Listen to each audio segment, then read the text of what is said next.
오늘날 미국에 살고 있는 우리들은 또 우리 사회인들은 각자 생각이 참 많이 다르죠. 그리고 또 다양한 의견들을 갖고 있습니다. 그렇게 다양한 의견들이 있음에도 불구하고 한 나라를 이루고 한 지역사회에 살고 있다는 것이 사실은 정말 놀랍다는 생각이 들 때가 있습니다. 제가 처음에 여기 베이 왔을 때에 좀 이렇게 반대에 부딪힌 것이 있었습니다. 그것은 제가 제 스포츠 팀으로서 카우보이스를 좋아하는데 제가 카우보이스를 얘기했다가 굉장히 혼났습니다. 여기는 49ers 땅인데 그래서 그것을 가지고 얘기하지 말아야겠다 생각했는데 그럼에도 불구하고 여전히 제 마음속에는 카우보이스가 있습니다. 49ers를 지원하는 분들이 많고 자이언츠를 좋아하는 분들이 많이 있는데 그렇게 다름에도 불구하고 잘 지내고 있습니다. 또 이 땅에 미국에 또 종교가 다양하게 있습니다. 그럼에도 불구하고 자신들의 종교의 표현을 신앙의 표현을 하면서 조화를 이루고 적당한 선을 유지하면서 큰 어려움 없이 우리 거리를 유지하고 신앙생활하는 모습들을 찾아볼 수 있게 됩니다. 선진국 미국 그리고 또 발전된 나라에서 보여지는 성숙한 모습이라고 생각합니다. 그런데 미국이라도 서로 의견이 크게 다르고 연합이 안 되는 부분이 있습니다. 그것은 다름 아닌 정치가 연합이 안 되고 또 갈등이 해결이 안 되는 모습을 보게 됩니다. 미디어에서 좌파, 우파 이런 얘기를 많이 저희가 듣습니다. 미국도 지난 대선 때 보니까 나라가 쫙 둘로 갈라져 있죠. 홍해같이 쫙 갈라지는데 공화당과 민주당 갈라지고 진보와 보수 갈라지고 결코 이렇게 타협점이 많이 없는 모습을 보게 됩니다. 그리고 투표 결과 본인이 원하지 않는 대통령이 되었을 때에 꼭 그런 얘기가 나오더라고요. 이제는 카나다로 이민 갈 때가 되었다 이런 얘기 나오고 또 캘리포니아가 미 연방 정부로부터 독립할 때가 되었다 이런 얘기들이 참 우습게 들리지만 사실은 또 그 속에 굉장한 또 아픔이 있는 고백들인 것을 우리는 보게 됩니다. 한국은 어떻습니까? 한국의 대통령 탄핵 그런 전국을 바라보면서 또 역시 나라가 쫙 둘로 갈라져 있는 모습을 우리는 실상을 보고 있지 않습니까? 그리고 정말 잘못하면 폭력적인 상황으로 갈까 정말 그런 두려운 살얼음판을 걷는 정치의 상황을 볼 수가 있습니다. 왜 정치에 관해서는 이렇게 정말 이렇게 완전히 극과 극으로 나뉘어 있을까요? 다른 부분에 있어서는 생각과 생각을 의견을 조율하고 또 함께 타협하는 부분도 있는데 이 부분에 있어서는 극심한 분쟁과 갈등이 있을까 그런 생각을 해보게 됩니다. 아마도 제 생각인데 법과 정의에 관한 이슈로 생각하기 때문에 어떠한 정말 정의가 세워지고 법이 세워지는 그런 이슈로 생각하기 때문에 왼쪽은 우를 향해 오른쪽을 향해서 오른쪽은 왼쪽을 향해서 서로 You're wrong and I'm right 당신이 부당하고 정의롭지 못하고 느끼기 때문에 이런 정의와 법 어떤 정체성에 관한 문제로 생각하고 절대 타협하지 못하는 그러한 모습이 아닐까 생각합니다. 사람들은 스스로 느낄 때에 이것이 옳고 그름의 문제, 정의와 공평에 관한 문제가 걸려있다고 생각할 때 양보하기가 쉽지가 않고 심지어 어떤 사람들은 거기에 목숨까지 거는 모습을 보게 됩니다. 하지만 분명한 것은 우리 각자가 정치적 성향이 어떠하든지 관계없이 나라가 갈라지지 않고 함께 살기 위해서는 우리는 최소한에도 공통으로 인정할 것은 주님께서 허락하신 민주주의라는 시스템의 그러한 그 신뢰에 대한 선은 무너뜨리지 말아야 된다는 그러한 우리 서로의 공통된 신념이 있는 줄로 믿습니다. 우리 그리스도인들이 정치 이슈 때문에 사실 반목할 필요는 전혀 없습니다. 그럼에도 불구하고 해결되어야 할 부분이 있습니다. 그것은 여러분들이 정치적으로 오른쪽이든 왼쪽이든 관계없이 어떻게 세상에 부당하고 부조리하게 보이는 세상의 권위와 제도에 복종할 수 있을까 하는 부분에 있어서 나름대로 답을 갖고 있어야 하겠습니다. 거기에 대한 답이 명쾌하게 없으면은 either one or two 여러분들은 위정자나 또 나라에 대해서 관심을 아예 갖지 않고 무정해지거나 아니면은 그 대통령이나 그 정부가 있는 한 계속 미운 감정이 증오하는 마음이 쓴 마음이 계속 올라올 수밖에 없습니다. 따라서 우리는 마지막 시대를 살면서 세상 권세를 대하고 서로를 대하는 거룩한 신앙인의 자세로서 성경 말씀 뭐라고 말씀하시는가에 대한 교훈을 우리가 얻기를 원합니다. 여러분 주보에 그런 질문을 이렇게 드렸습니다. 여기 아웃라인 보시면은 어떻게 부당한 세상 권위에도 복종할 수 있나? 제 말이 아니고 오늘 말씀에서 그거를 얘기하고 있습니다. 어떻게 부당한 세상 권위에도 복종할 수 있는가에 대한 답을 얻어서 우리가 좀 그레이 에리아로 우리 유정자들, 나라 이런 것들 놔두지 않고 우리가 믿음으로 반응할 수 있는 우리가 되기를 축복합니다. 두 가지 답을 성경은 주고 있습니다. 우리 믿음의 종말에도 끄떡없는 믿음 시리즈 베드로전서에서 우리 두 가지 답을 우리 세상 권세에 잘못된 부정한 권위에 어떻게 복종할 수 있는가. 첫 번째는 강자의 복종은 하나님 앞에 아름다운 선행이라고 말씀하고 있습니다. 같이 한번 읽어보시죠. 첫 번째 한번 읽어보겠습니다. 시작. 강자의 복종은 하나님 앞에 아름다운 선행이다.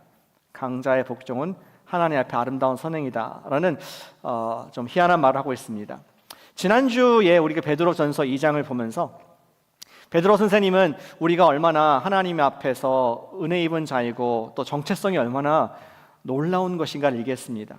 저와 여러분들을 living stones, 우리들로 산돌이라고 부르시면서 예수 그리스도의 그 보배로운 precious한 귀중한 다이아몬드보다 귀중한 우리 예수님과 같은 산돌로서 얘기했습니다. 그리고 하나님께서 피값 주고 산 산돌인 우리를 제사장으로 부르시면서 우리가 세상과 하나님을 연결할 수 있는 다리를 놓는 사람이 되어주기를, 그러한 모습으로 성숙하고 성장하길 원하시는 우리 주님의 장래 희망을, 성화의 희망을, 거룩의 희망을 우리는 함께 읽게 되었습니다.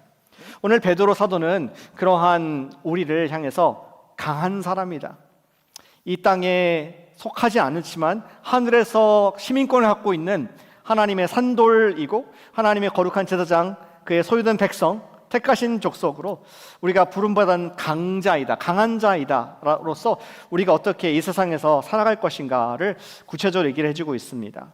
그렇기 때문에 11절에서 우리를 이렇게 언급을 하고 있는 것입니다.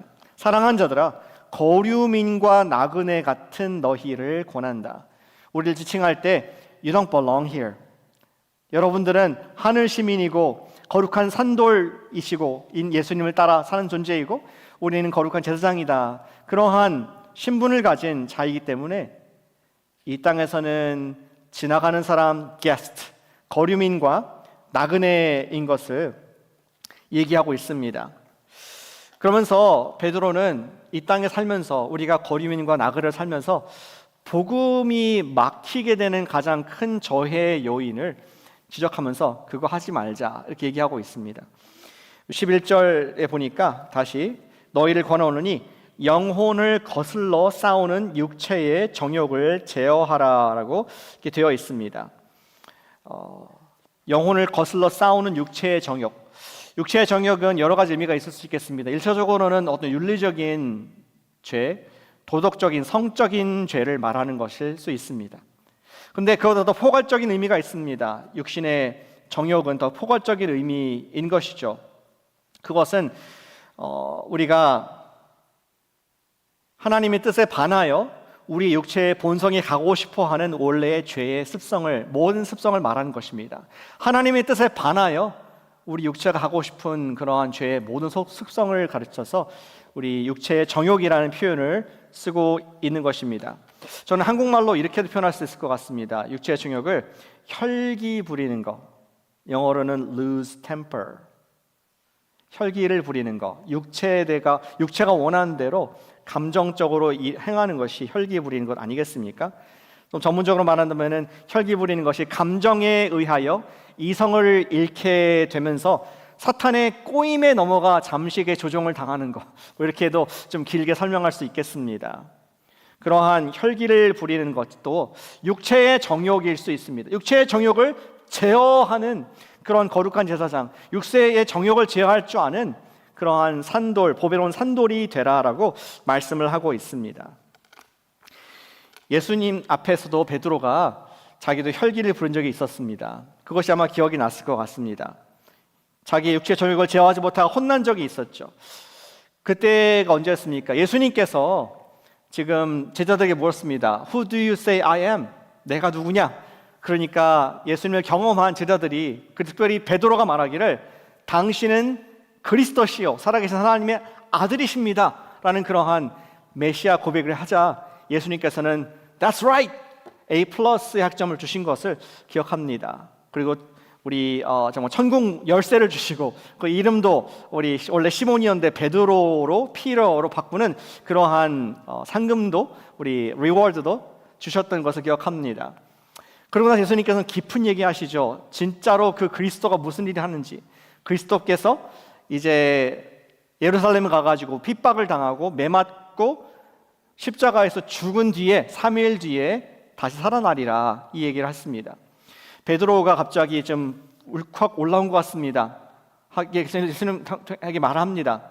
예수님 그런 재수없는 소리 하지 마십시오. 죽는다니요. 제 번역입니다. 예수님께서 어떻게 죽습니까? 절대 You will never die. 이런 얘기를 하게 됩니다.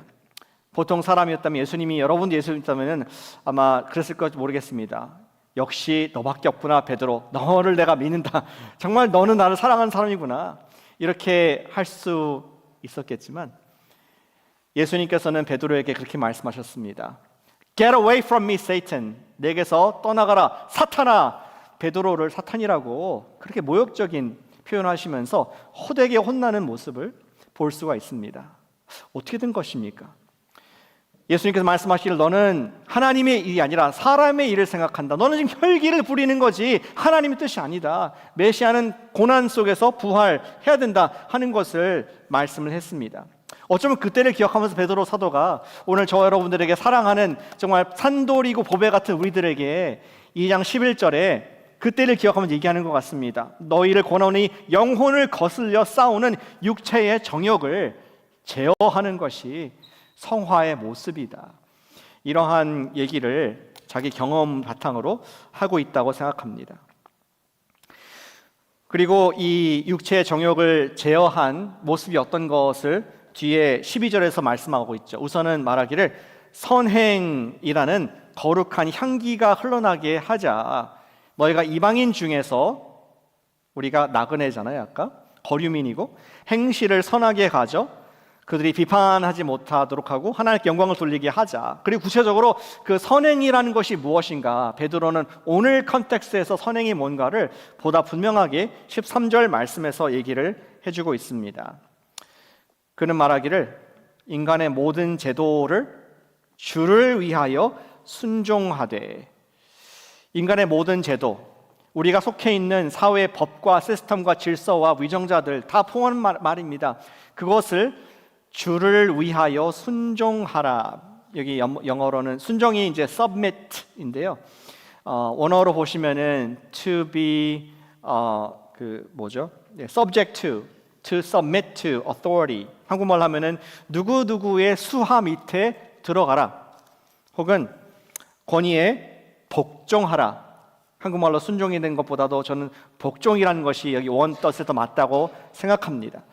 인간의 모든 제도를 주를 위하여 거기에 복종하라라고 그렇게 베드로 사도는 말씀하고 있습니다. 그리고 그 인간의 제도라는 것은 더욱더 구체적으로 13절과 14절 말하죠. 뭐를 애매하게 말하는 것이 아니라 왕이나 14절에 보니까 총독에게 복종하라. 그러한 참 받기 어려운 말을 지금 베드로 선생님이 하고 있는 것을 보게 됩니다. 그러면서 육체의 정욕을 제어하라. 그렇게 안 하고자 하는 불끈불끈 올라오는 마음들을 좀 제어하라라고 말을 하고 있습니다. 여기에서 아까 11절에서 주를 위하여라는 말이 있었지 않습니까? 우리가 무조건 맹목적으로 어떤 권위에 복종하라는 것이 아니라 주를 13절에 모든 제도를 주를 위하여 순종하라고 했을 때 주님의 말씀과 주님의 뜻에 반하는 것까지 순종하라는 것은 아닙니다. 주님의 복음에 위배되는 것, 만약에 무조건 모든 제도에 순종하라 했을 때 로마, 기독교를 인정하지 않는 로마 같은 국가에서는 전도를 하면 안 되는 것이었죠. 그런 것이 아니라면은, 하나님 뜻에 반하는, 주를 위하는 그러한 것과 반대되는 것이 아니라면은 일반적으로 우리는 세상의 정부와 권세자들에게 복종을 하고 순종을 하는 것이 분명한 주의 뜻이며 그것이 선을 행하는 방법이라고 베드로 사도는 말을 하고 있는 것입니다. 그리고 이러한 그리스도인들의 선을 행하는 태도, 권위의 제도에 순종하고 복종하는 것은 확장이 되어서 17절에 말하기를 뭇 사람에 관하여도 공경하고 형제는 사랑으로 대하며 하나님을 두려워하며 왕은 respect, 존대하라라는 말을 하고 있는 것입니다. 이제 베드로는 더 나아가서 한층 더 어려운 말을 우리에게 요구를 합니다.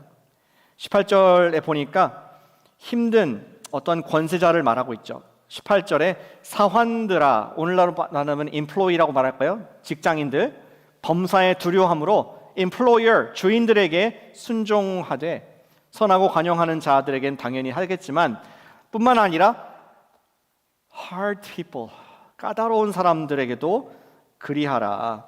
그러한 얘기를 하고 있습니다. difficult people도 순종하라. 19절에 보니까 우리가 부당하게 고난을 받을 때에 하나님 앞에서 하나님을 생각함으로 슬픔을 참으면 이는 아름답다. 우리 부당한 일을 오히려 참으라는 그러한 참 받기 힘든 말씀을 하고 있습니다. 그러면서 우리 지난주에 보았죠. 보배롭고 아름다운 것, 그것이 거룩이라고 얘기했습니다. 하나님 보시기에 아름다운 모습이 거룩이라고 했는데 우리가 부당하게 고난을 받아도 하나님을 생각하면서 슬픔을 참으면은 이것이 거룩한 성화의 모습이다라고 우리에게 받기 쉽지 않은 말씀을 하고 있습니다.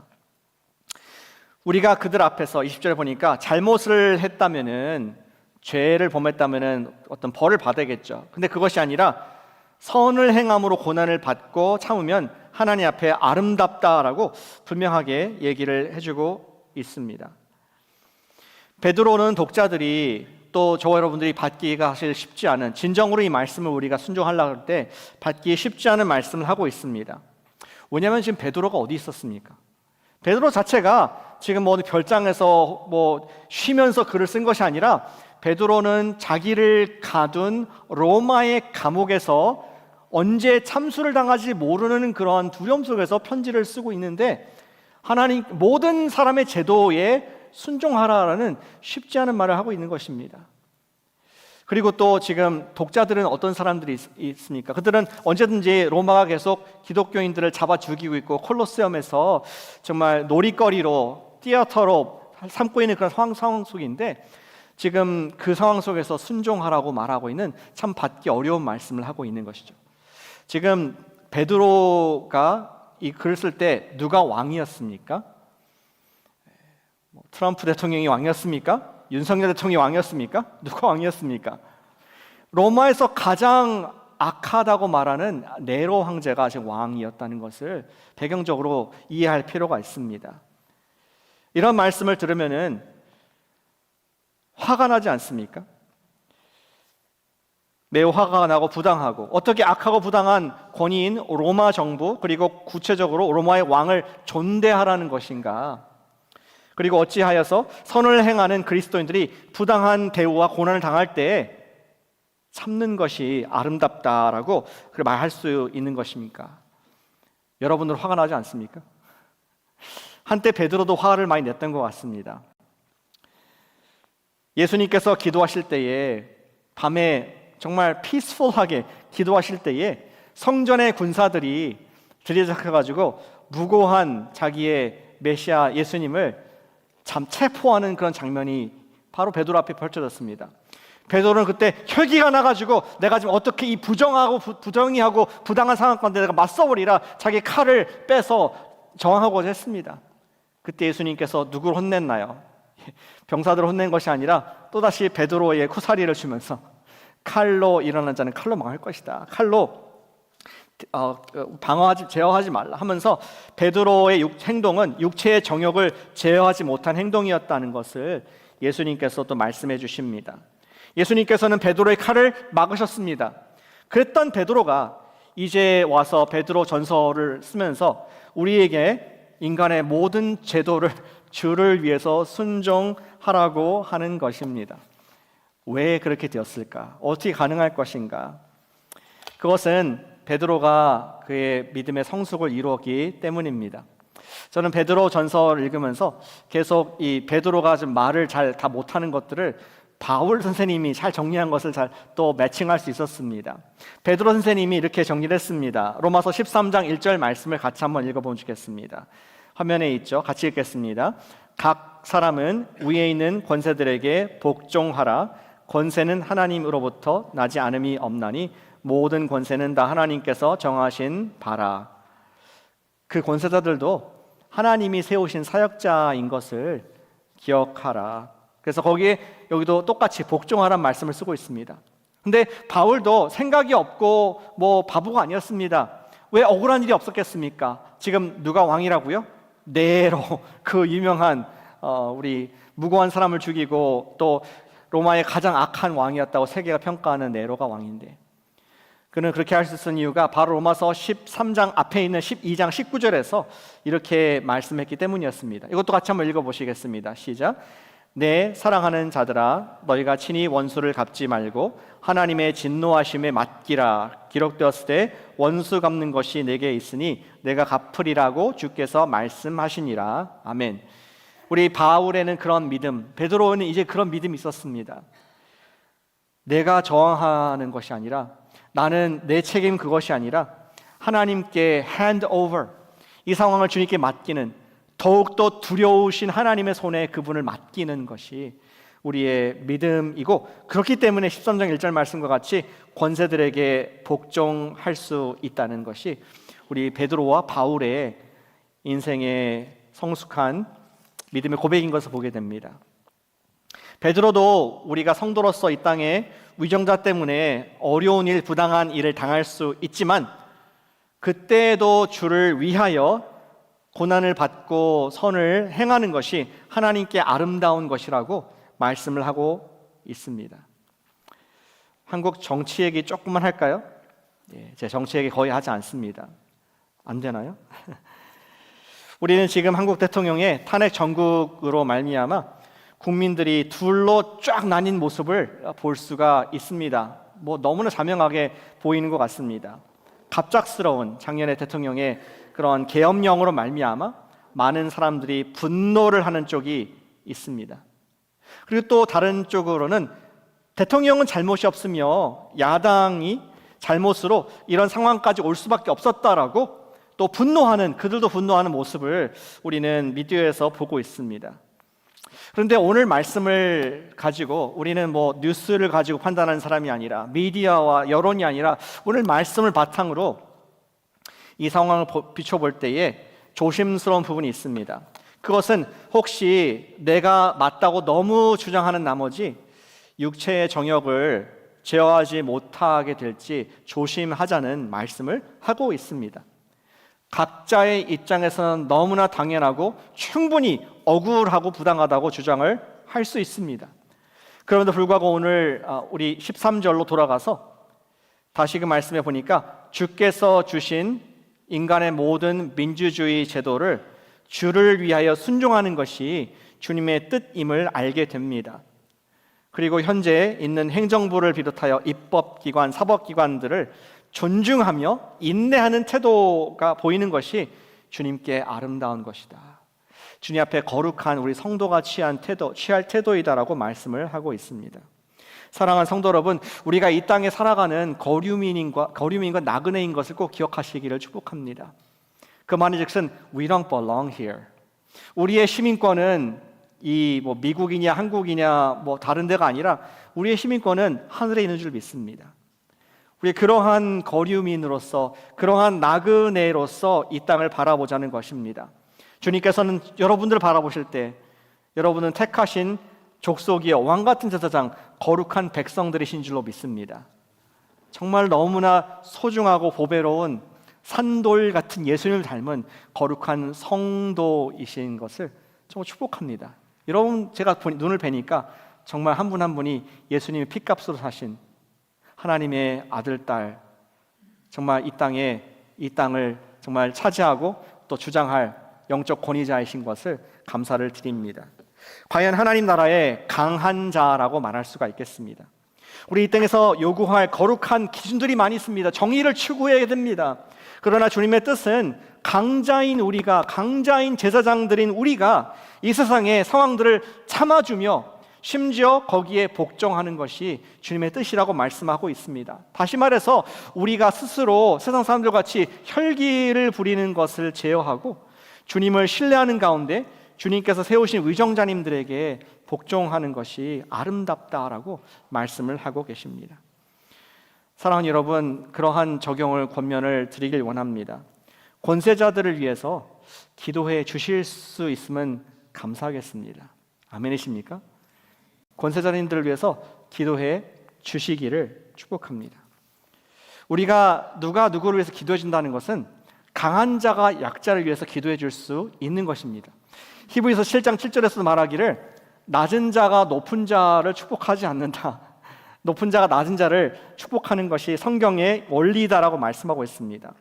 우리가 혼란스러운 세상을 위하여 기도해 주지 않으면 그들은 계속 어려움에 빠질 수밖에 없다는 것을 우리에게 보여주십니다. 저는 그 이야기 생각나네요. 예수님을 핍박하던 청년 사울, 그런 나름대로 정의감에 불타서 정말 핍박을 하고 다녔습니다. 나름대로 눈이 멀어서 헤매고 있었을 때에 그는 아나니아라는 예수님의 제자의 안수를 받게 됩니다. 그런 후에야 비늘이 벗겨져서 다시 보고 사명 감당할 수 있었습니다. 마찬가지로 우리는 세상 권세자들을 위하여, 이웃들을 위하여, 형제들을 위하여 축복의 기도를 해줘야 할 수 있어야 하겠습니다. 우리 기도할 때 주님 그들의 영적인 눈이 좀 열리게 하셔서 주님께서 그들에게 맡기신 일들을 정의롭고 공정하게 감당할 수 있도록 할 수 있게 되기를 기도하는 책임이 누구에게있습니까? 우리에게 있다는 것이죠.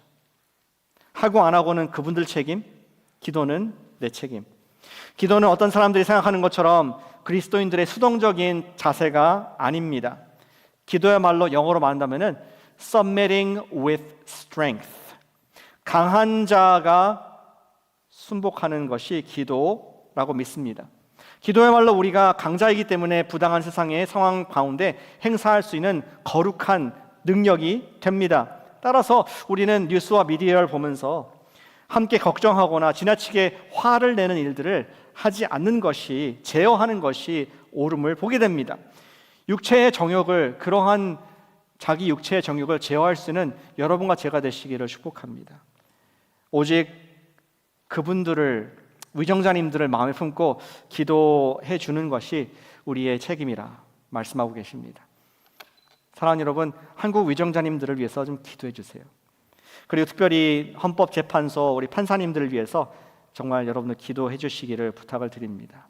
그리고 미국의 정치 우리 하는 트럼프 대통령과 위정자들을 위해서 기도해 줄 때에 우리가 강한 자로서 이 땅의 나그네와 거류민으로서 할 수 있는 선인 줄로 믿습니다. 우리 주보에 보신 두 번째 나와 있습니다. 어떻게 부당한 세상 권위에도 복종할 수 있을까요? 두 번째는 강자의 복종은 약자의 구원을 이루는 거룩한 사랑이다는 것을 기억할 때 우리는 복종할 수 있습니다. 같이 한번 읽어보시겠습니다. 시작. 강자의 복종은 약자의 구원을 이루는 거룩한 사랑이다. 한 번 더 읽어보겠습니다. 강자의 복종은 약자의 구원을 이루는 거룩한 사랑이다. 굉장히 아이러니한 말씀을 베드로 사도가 저와 여러분들에게 가르쳐주고 있습니다. 베드로는 세상에 사는 하늘 시민으로서 강자인 우리들이 부당한 세상 권위에도 복종해야 될 두 번째 이유를 말하고 있는데, 한마디로 쉽게 얘기하면 그 이유는 뭐냐? 예수님도 그러셨다는 것입니다. 21절 보시겠습니다. 이를 위하여 너희가 부르심을 받았으니 그리스도도 너희를 위하여 고난을 받으사 너희에게 모범, example, 본을 끼쳐 그분의 자취를 follow, 따라오게 하려 하셨느니라. 아마 역사상에서 가장 부당하게 가장 억울하게 무너진 정의, 캥거루 법정에 서던 분이 계시다면 바로 예수님이실 것입니다. 어떠한 억울함을 당하셨습니까? 22절에 보니까 그는 죄를 범하지도 않았습니다. 그 입에는 어떠한 거짓이나 욕설이나 악독이 없으셨습니다. 오히려 23절 보니까 욕을 먹었지만 대놓고 같은 쌍욕을 한 것이 아니라 맞대어 욕하지 아니하시고 고난을 당하시되 위협하지도 않으시고, 아까 베드로와 바울이 얘기했던 것처럼 진정으로 공의를 심판하신 이인 하나님께 자기를 부탁하셨다, 맡기셨다라고 그분의 예를 우리에게 소개해주고 있습니다. 그리고 예수님께서 잠깐 고난당하고 억울한 거 그냥 꾹 참자, 그 정도로 끝나는 것이 아니라 심지어 부정하고 부당한 그 재판을 받고 사형 집행까지 경험을 하셨다는 것이죠. 이 4절 말씀에 친히 십자가 나무에 달려 그 몸으로 우리 죄를 담당하셨으니, 갑자기 대상이 달라지죠. 예수님께서 억울하게 십자가에 달리셨는데 그 결과 우리 죄를 담당하셨고, 저와 여러분들의 죄, 우리 그렇게 보배로운 산돌같이 된 존재가 될 수 있었던 그 이유가 그것입니다. 또 우리가 제사장이 될 수 있었던 것도 우리의 죄를 담당하시고 죽고 의에 대하여 살게 하려 하십니다. 우리가 죄에 대해서 죽고 이제는 하나님의 의인으로서 만들어주기 위해서 예수님께서 십자가를 지셨고 채찍에 맞음으로 역설적으로 우리가 힐링을 얻었다. 예수님의 부당한 고난, 얼마나 억울하게, 얼마나 고통스럽게, 육체의 고통보다도 정신적인 고통이 심하셨을 텐데 그것을 감당하신 것도 결국 우리의 나음을 얻기 위한 것이었다. 그리고 가장 아름다운 25절을 그 결과를 말씀해 주고 있습니다. 같이 한번 읽어보실까요? 25절 아까 읽었지만 같이 읽겠습니다. 시작. 너희가 전에는 양과 같이 길을 잃었더니 이제는 너희 영혼의 목자와 감독 되신 이에게 돌아왔느니라. 아멘. We were once lost, but now am found. 예전에는 목적 없는 인생, 정말 이 세상에서 헤매는, 죄에 빠져서 내가 주인 돼서 그냥 죽음으로 향해 달려간 인생이었지만 이제는 목자 있는 양이 되었고 아버지가 있는 아들, 딸이 되었고 이제는 하나님의 거룩한 존귀한 존재가 되었다. 감독 밑에 있는 그 우리에 포함된 하나님의 속한 백성이 되었다라는 그런 결과를 얘기해 주고 있습니다. 그 모든 것이 가능한 것이 가장 세상에서 강자이셨던 예수님께서, 사실 절대 갑이랄까요? 최고의 갑께서 최고의 을이 되셔서, 슈퍼 을이 되셔서 약자를 구원하시는 거룩한 사랑을 이루셨다는 것을 베드로 사도는 기억하면서 얘기하고 있습니다. 베드로의 교훈은 이것입니다. 강자의 복종은, 예수님의 복종은 약자인 우리의 구원을 이루는 거룩한 사랑이 되었다는 것을 좀 보자, 기억하자. 그것이 하나님 나라의 원리라고 말씀하고 있습니다. 우리가 이 세상에서 은혜에 입은 강자로 살면서 이 세상의 부당한 대우와 부정의한 권세자들도 인내할 수 있는 것은 오히려 그들의 영혼을 얻게 되는, 게인할 수 있는 영적인 승리가 된다는 것을 좀 보아라, 믿음의 눈으로 봐라 하고 말씀을 하고 계신 것입니다. 예수님께서는 굴욕적인 고난을 받고 부당한 심판으로 사형을 받으셨지만 하나님께서는 그것을 통하여 우리를 하나님의 치유받은 자, 하나님의 통치를 받는 자녀로 만들어 주셨다는 것을 말씀하고 있다는 것입니다. 저는 우리 J.D. 그리어 목사님이 쓰신 책 제목이 참 인상적입니다. Gaining by losing. 역설적이죠. 잃어버린 말미암아 더 얻게 된다. 예수님께서는 당신의 그 모든 권세를 잃어버리시고, 그의 권세가 아니라 그의 스스로 낮추시는, 자기의 dignity를 낮추시고 자기의 값됨을 낮추시는 말미암아 우리 영혼을 얻으셨다. 전 세계의 모든 사람들을 하나님의 구원의 길로 인도할 수 있는 얻으심이 있었다는 것이죠. 그것이 사랑의 원리였습니다. 또한 바울 사도도 같은 고백을 하고 있습니다. 고린도전서 9장 19절 말씀이 잘 요약해주고 있는데요, 같은 목소리로 함께 읽어보겠습니다. 시작. 내가 모든 사람에게서 자유로우나 스스로 모든 사람에게 종이 된 것은 더 많은 사람을 게인하고자 하는 것이다. 예수님은 하나님의 아들로서 종이 아니셨습니다. 그러나 스스로 종이 되셨고 스스로 submit, 그 세상의 부당한 권위 위에 복종하신 것은 그 목적은 분명하게 한 가지였다. 영혼들을 구원하기 위한 것이었다. 그런 말씀을 저희한테도 말씀해 주고 있습니다. 예전 교회에서 했던 어떤 재미있는 경험이 생각나서 잠깐 나누길 원합니다. 그것은 우리 교회 옛날에 집사님께서 셀폰 가게를 운영하셨습니다. 그리고 거기에서 일하는 히스패닉 직원이 있었죠. 그런데 제가 교회에 있다 보니까 저한테 요청하셨습니다. 우리 가게에 직원이 있는데 목사님 와서 말씀을 전하면은 예수님 믿을 것 같다, 이렇게 얘기를 합니다.